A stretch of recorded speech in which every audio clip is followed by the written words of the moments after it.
Welcome to Real Judaism with Rabbi Klapper. Unfiltered wisdom for Jewish life. Okay, welcome back, everybody. Exciting Parshas this week. Parshas Beshalach, Yetzias Mitzrayim. Kodesh Baruch Hu splits the sea, and the Jewish people go through, and the Egyptians are walloped by those waves and are drowned in the ocean. The moment right before HaKadosh Baruch Hu split the sea was a very tense moment.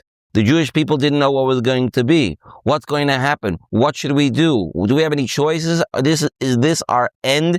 Even some of the Jewish people said, what, there aren't enough graves in Mitzrayim that we came out here to the Midbar to die? On the one side, there was the wilderness and all kinds of animals, dangerous beasts.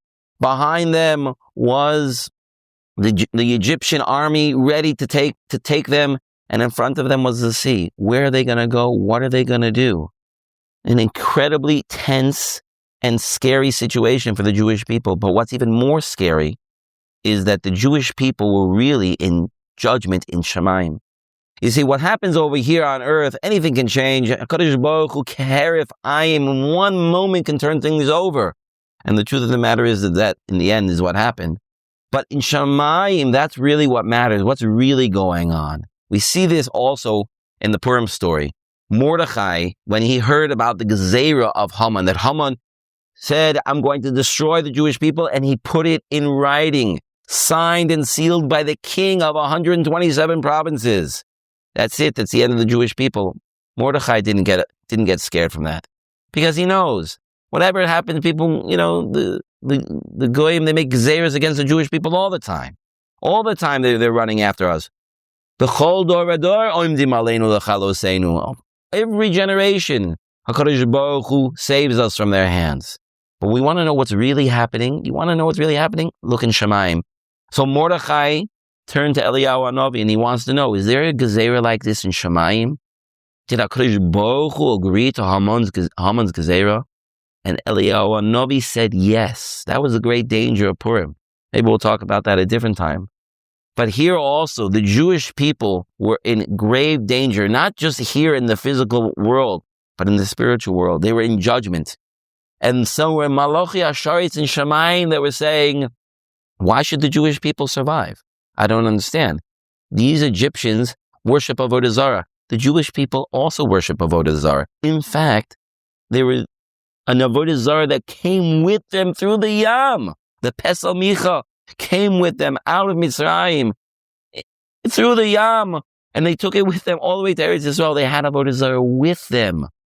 So in judgment in Shamayim, that's already very dangerous. And the Malachi Asharis are telling them, why destroy the Jewish people? Why did they deserve to survive? And HaKadosh Baruch Hu quieted them. But why? Here, the Ohr HaChaim HaKadosh, I heard this in a shir many years ago from Ephraim Waxman, Rosh Yeshiva in Monsey. It's a beautiful idea from the Ohr HaChaim HaKadosh. The Ohr HaChaim says that at this moment, tefillah is not going to help. You need something stronger than tefillah. Now, it must be something amazing if it's stronger than tefillah, because tefillah is our main hishtadlus in everything that we do. There has to be something stronger than tefillah. So that's why Hashem said to Moshe, why are you crying? It's not up to your tefillahs. That's not what it is. You need more than tefillah. You know what you need to do? Says the Ohr HaChaim, you need to show that you trust in me. You need to show your bitachon. Jump into the sea. Go. And then you'll see that I will save you. Klal Yisrael,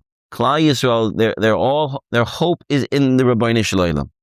But there's a difference between your words, which are very, very powerful. Don't get me wrong.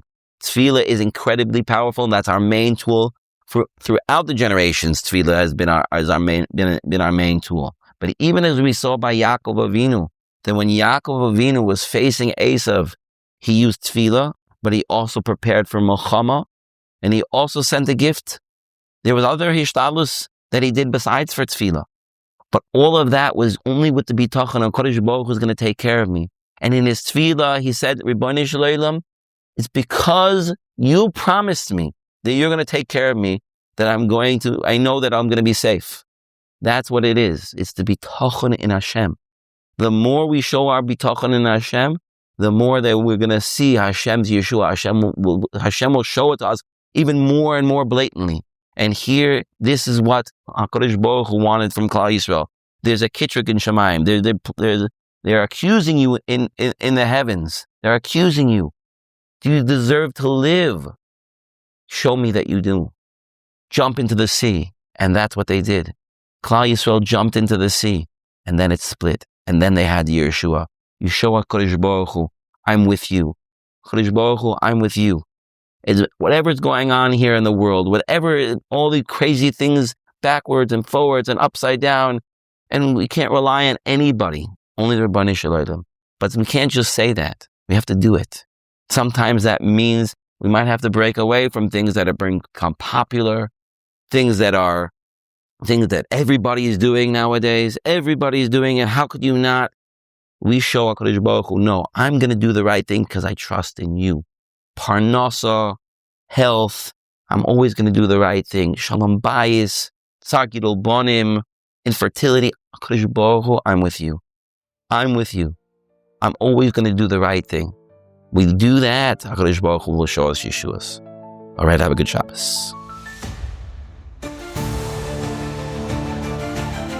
Thank you for joining Real Judaism, where we explore Torah's wisdom for real life. Created by J Foundations and produced by Eli Podcast Productions. Find more episodes at realjudaism.org and subscribe wherever you listen to podcasts.